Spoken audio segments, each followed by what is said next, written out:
Sino ang mananagot?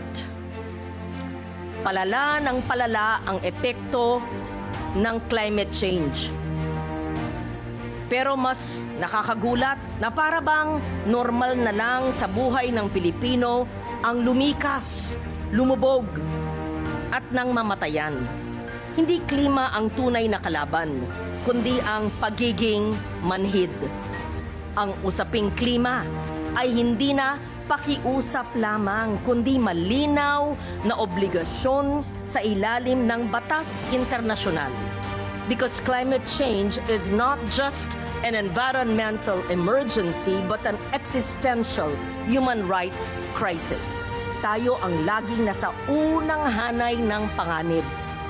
Sa bawat hampas ng bagyo, buhay at kinabukasan ng Pilipino ang kapalit. Hindi tayo nagkulang sa paalala. Matagal na po tayong kumikilos. Pero hindi sapat ang tinta ng batas sa papel kung palpak ang pagpapatupad. Instead of meeting the force of storms with the strength of our systems, we meet disasters with dysfunction. We have the institutions, we have the laws, we have the funding support. We simply need to make them work.